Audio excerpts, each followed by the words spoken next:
Well, good morning everyone. We're here at the beautiful and picturesque Hamilton Gardens with Ashley Knight, our Hello. beautiful and statuesque guest today. Thank you. We're going to ask her a few questions. She's written a few books, but she's also been a mermaid in the past, haven't you? I have, yes. Yeah. It's fun. And what did that entail? Oh Lord. It started at a very young age, actually. I decided that I was going to be a mermaid when I turned 5. And I saw the movie Splash with Ron Howard. And I decided right then and there I was going to swim like a mermaid for the rest of my life, and I have. It was actually with the release of my first book, Fins, that I decided to pursue it a little bit further and go into professional mermaiding. So Excellent, yes, excellent. So your professional mermaiding that you've done has cross-pollinated to a lot of the books yeah, that you've written. I'm a busy bee. Yeah, so how does that, working as a mermaid, I'm guessing in the water and swimming around and that sort of thing, how does that help you get into the head of your characters? Well, the first book was actually about a girl who didn't know that she was a mermaid. And so the many, many years that I've spent as a child imagining that I was a mermaid, swimming like a mermaid, coming up with all these romantic notions, that was all put into Fins. There's 3 books, Fins, Fathom, and Forever, and they're part of the Fins trilogy. And that's all about basically all from my head and my heart. It was all me.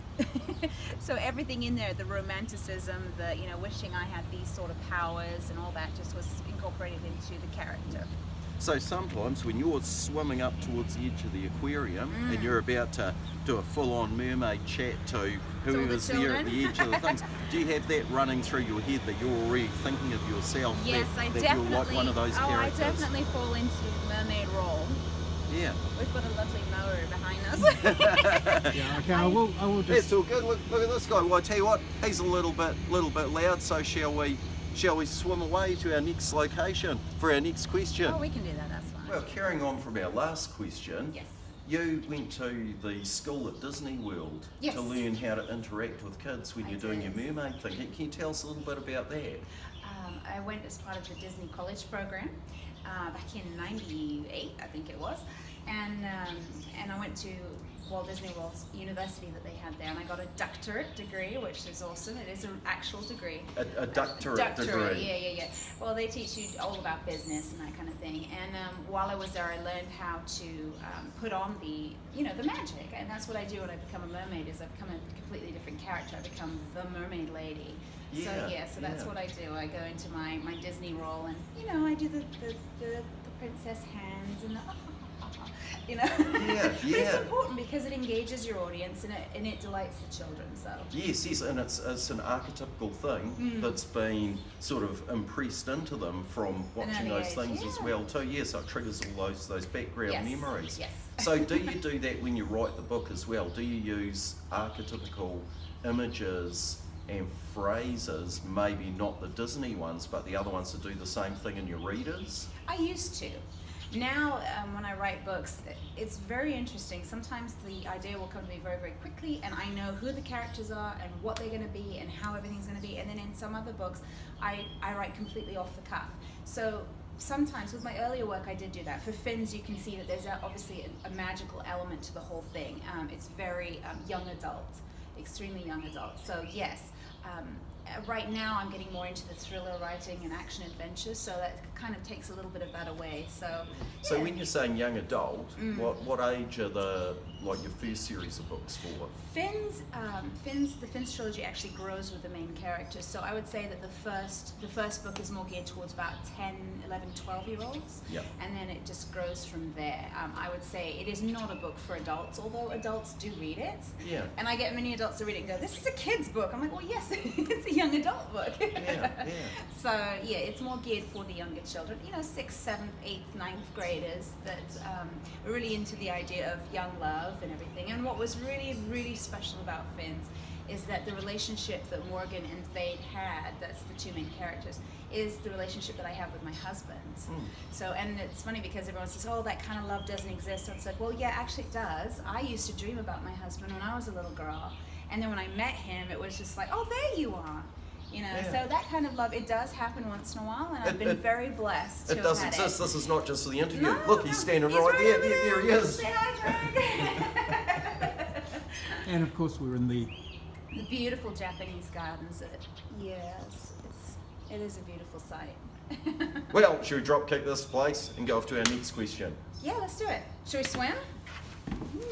Okay, now here's a question about being poles apart. You've Okay. come from the States Yes. to New Zealand, and can you tell us, maybe in 5 short words, how that experience has been for you? It's been eye-opening. Eye-opening? Eye-opening, yes. Grounding. Grounding? Very grounding. Spiritual. Spiritual? Beautiful. Beyond my wildest dreams. Beautiful? Yes. And heartbreaking. And heartbreaking. Yeah. There we go. It was beautiful, grounding my open eye. No. And it's been heartbreaking. We can't include it all in one sentence. No, it's just moving to New Zealand was a dream of mine. We were able to experience it, and it's helped me to become more grounded in who I am and spiritually more connected with the Holy Father. But also, this land is the most beautiful land in the world. I've been all over the world, and I would love to stay here for the rest of my life. Unfortunately, I can't, and that's what breaks my heart. So I'm going to buy a t-shirt that says, I left my heart in New Zealand. Yeah, well, better to have loved and lost than never to have loved at That's all right. and at least gone home with the t-shirt. That's right. Yeah, I think that's good. Get a couple of those. Okay, shall we swim on to Yes. our next question? Let's go. After you. Oh. Hey, yeah. Now, this is a beautiful place, Yes, and it we're is. definitely paying attention to it. Mhm. I was just wondering if you can tell me, are there 3 beautiful places you've been to in New Zealand that stick in your head? Ah, yes.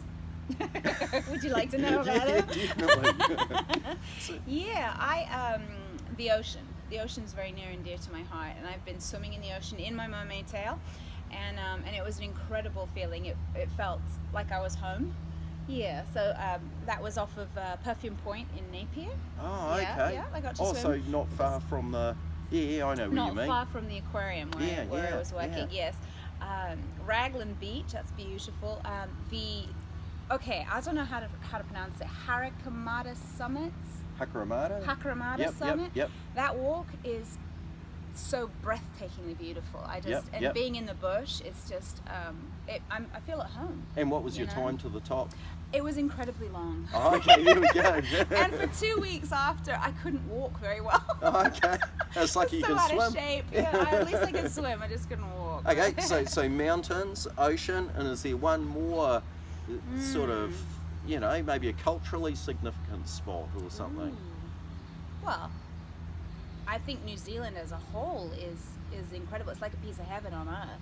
Yeah. So to me, there's not any part of New Zealand that I think is disgusting or horrible in any way. All of it, everything is so different. Everywhere you go to, you've got, for instance, the drive to Hawke's Bay. Incredible difference, when you go through Taupo and then you go through, that lake, Yeah. the rivers. Oh, Yeah. I've mermaided there too. Oh, okay, And they're excellent. crystal clear. They're freezing cold, but crystal clear and beautiful. And then you go through the plain area, and then you go into what it looks like you're in Guatemala. Yeah. It's just huge rainforests and the mountains and everything. It's just so beautiful. And Yeah, when yeah. we first got here, and I think a lot of visitors experience this, when you first get to New Zealand, you get a sensory overload because you're looking everywhere, and there's so many different shades of green. I never knew that there were so many different shades of green. And just looking everywhere, it makes you almost feel sick after a while because it's so beautiful you can't take it all in. Yeah. So I experienced that. My husband Oh. experienced that. My dad, when he came and visited, experienced that. And it's overwhelmingly beautiful. I know what you mean. I've often vomited from Have the you? beauty. Yeah. You poor man. So beautiful. Yeah, it must be terrible for visitors. No, we should give them it's bags at the absolutely border. Yeah. Hey, I'm interested in this mermaiding thing. Like, have you got like an auxiliary tail in the boot, and like you're driving along, and you're just like, hey, I'm going to crank it in that patch of water. Like, do you just chuck Exactly. it on? And really? Well, when I swam off of Perfume Point in Napier, I actually did an interview with Women's Day New Zealand. Okay. That Yep. magazine, and we'd done a bunch of shooting, and Greg was in on the shot as well. And afterwards, everyone left, and we just decided, why don't we just get Yep. in the water and swim? So we did. Yeah. And it was wonderful. So And you put the tail I on put for the those tail on for times. that. Yeah. It is very heavy, so yeah, I like to, with the children, I like to keep it still a mystical, magical thing. So no one ever watches me put it on or take it off. I get it when I want to have my tail, that kind of thing for the children. But yeah, it's heavy. It's So there's a different swimming technique when you have it on. there is completely, yeah. It's called the dolphin kick. Yeah, so when you go like the and it's amazing because I feel much more confident in the water with it on than with it off. Oh, okay. And I'm a swim teacher. Yeah.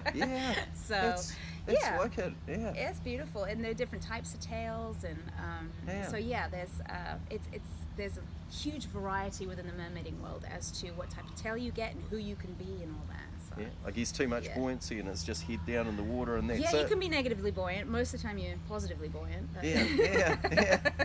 Oh, that's brilliant. Shall we swim on? Let's go.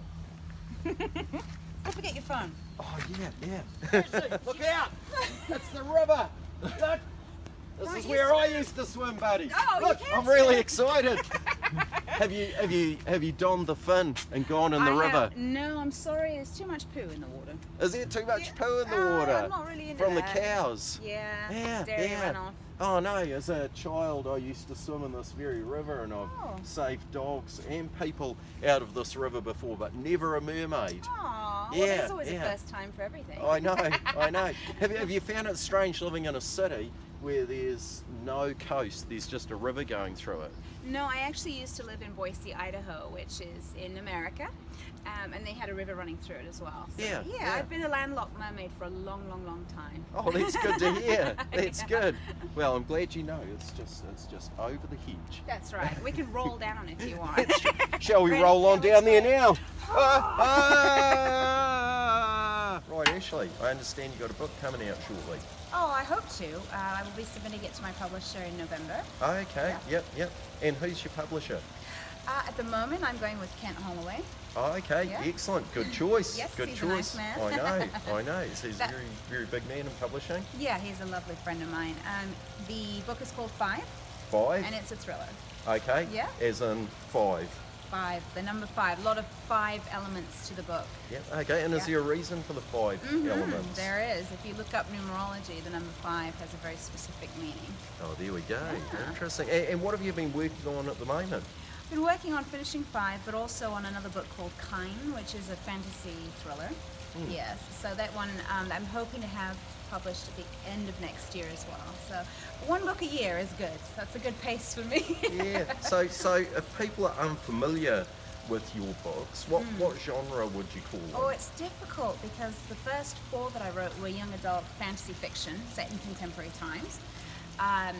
5 and Kine are thriller / fantasy, but contemporary times. It's really difficult. I also had Seeking God, which is a Christian daily devotional that I released under my my middle name, Lee Knight, to keep it just a little bit separate. So yeah, my genres have really fluctuated. So I'm not really sure if I can define myself into it right now, but I would say when I wrote Harold and Argo with Stephen Savell and David Wood, those were action adventures.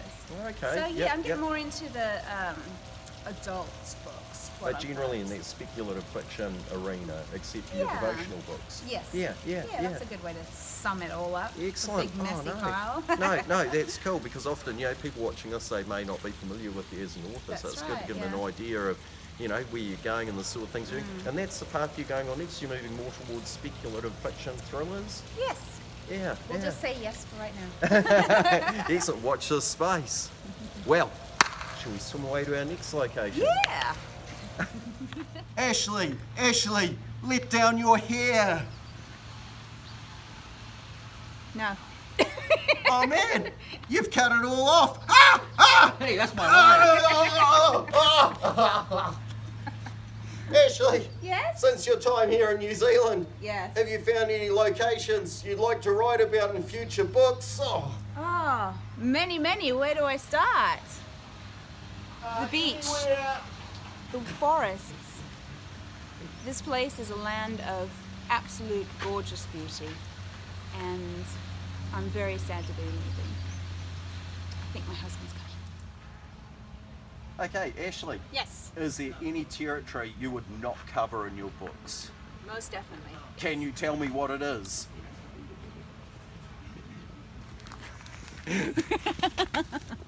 Now, you can see you here in New Zealand with us at the moment. Yes. Yeah. Can you tell us some of the other places you've lived and how that's had an effect on you? Wow. Well, yeah, sure. I was born in Bahrain. I lived there 6 years. I've lived in Bahrain, England, Spain, America, New Zealand, and now we're going back to America. So yes, travel is huge.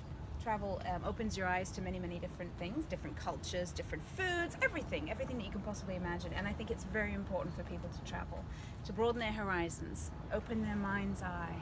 Yeah, yeah. So you find yourself quite at home wherever you go to.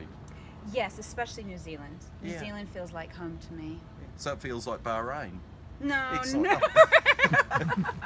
No, I actually never felt like I really belonged anywhere until I came to New Zealand. Yeah, So yeah. I am definitely leaving my heart here. Yeah. Well, make sure you come back and visit again I would sometime love to. soon. Thank you. Thank you for the opportunity. No worries.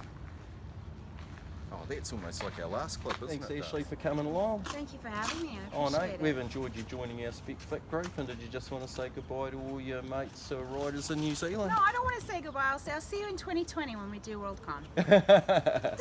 We'll see you then. All right, Cheers for your thank time, you. Ashley. Bye-bye.